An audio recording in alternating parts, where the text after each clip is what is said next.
just had an epiphany, and this is not some discovery. This is probably common knowledge for people that have experienced the things that I have experienced, law enforcement, combat veterans. I want to talk about my experience with physiological responses and reactions. I was doom scrolling, and I read an article. The Epstein files are a hot topic right now, and supposedly there was a group of law enforcement where there was like 9 investigators, and 7 out of the 9 investigators committed suicide or something like that. It may be true, may not be true, I don't know.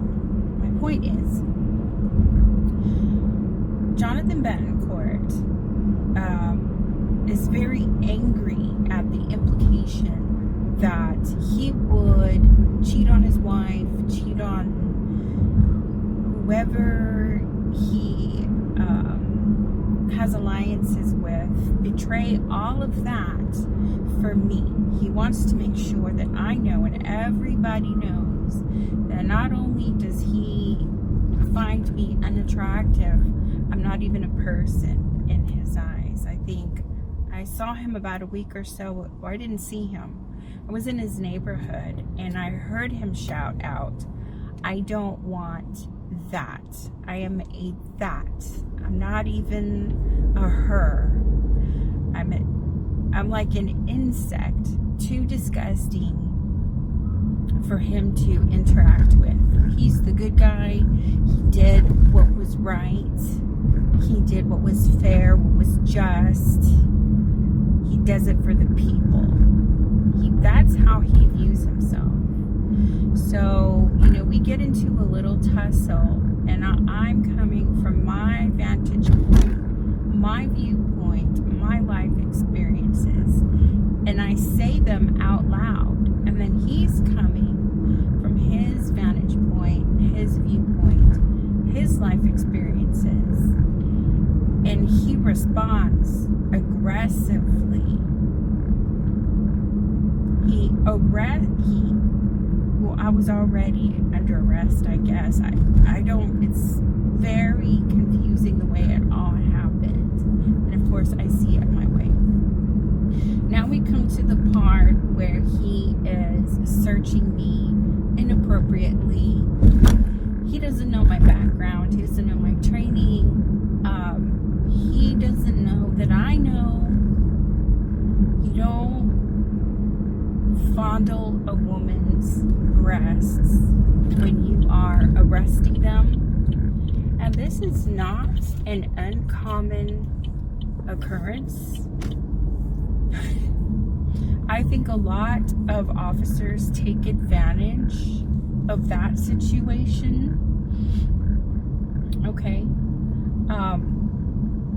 But if we preface that with the buildup and what had been happening and what I had been documenting, it's not a far stretch, a far cry.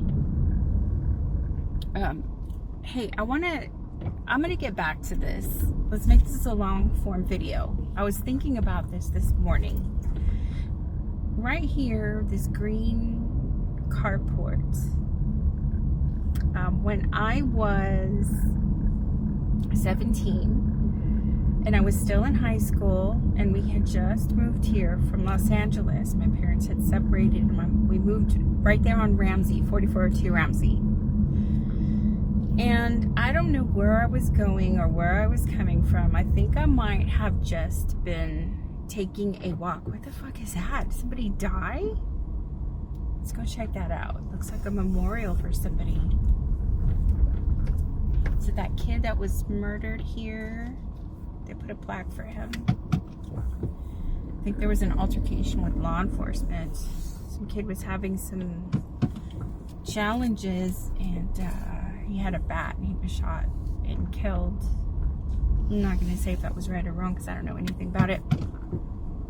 So where that green carport was, I was walking past it to or from my grandparents' house, and this black guy comes out.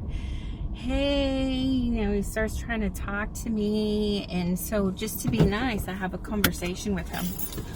Well, here comes two Corpus Christi police officers in one of those old blue and white units, and they pull over, and they get out, and they start talking to us.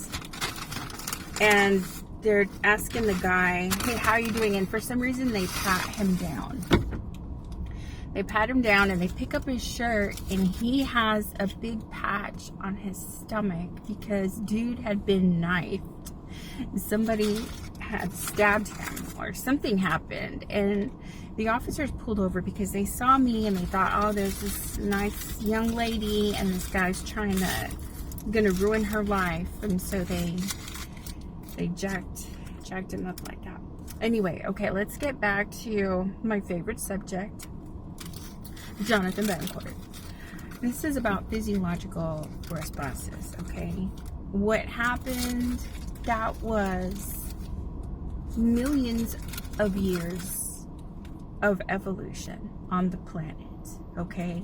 That is not something that anybody, any normal, healthy adult would have had those reactions, those responses, okay? Those of you that work in high stress situations, I do not. I'm sure this is old news to you, but like I said, this was a revelation to me. Now, the reason I wanted to make this video is not because of Jonathan Betancourt, not because of this kid and the unfortunate incident here at this park. It's because of the suicides that occur in law enforcement, mainly with investigators. You know, a lot of, if you're empathetic, if you're human, you're gonna see some things. And when it comes to child pornography and just child issues or any type of sexual abuse, sex crimes,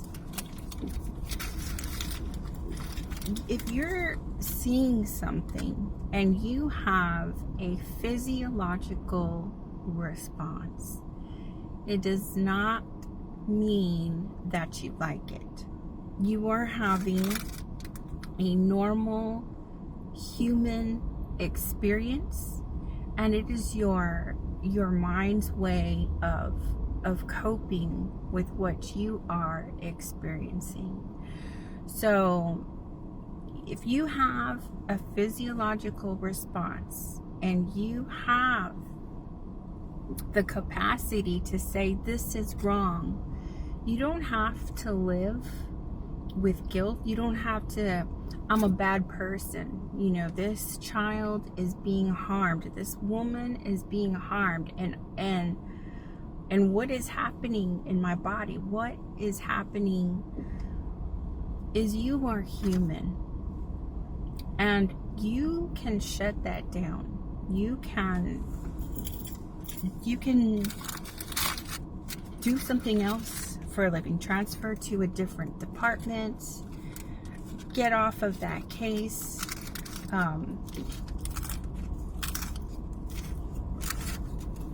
I know that it's not so simple. You don't want people to look at you sideways and be like, he can't he can't do his job. He's not fit to work for this department. And therein lies the problem. That's the problem. When I was overdosing on my hormones, I was having a negative side effect, an allergic reaction, and that's what it is. When you're crying and crying and crying, if it occurs naturally, it's a hormonal imbalance. If you are taking HRT, your hormone levels need to be tested and adjusted. When I was crying, talking about some officer that used to work here 20, 30 years ago that I haven't seen,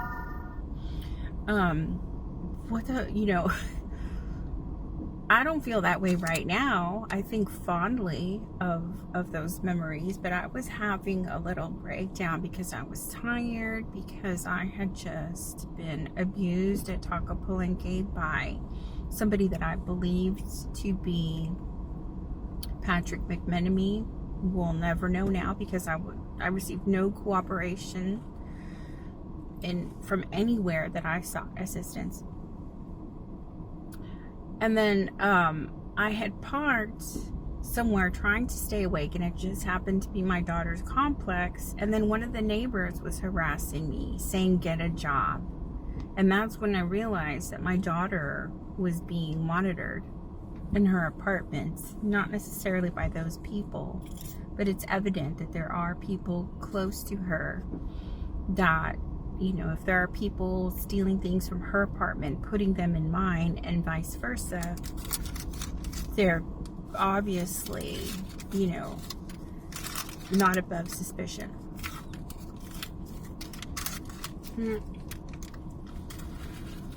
So anyway, if you see something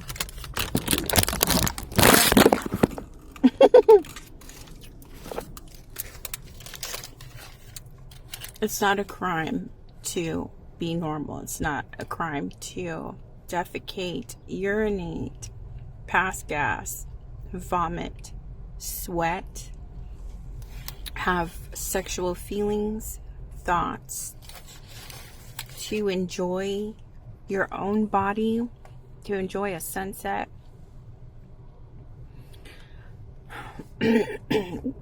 There's a line that is drawn, and everybody sees that line differently. It's in different places for different people. If you're working as a first responder, if you're working law enforcement, the line is clear. That is the line that you do not and cannot pass. And any personal issues, give yourself grace and forgiveness. You are human.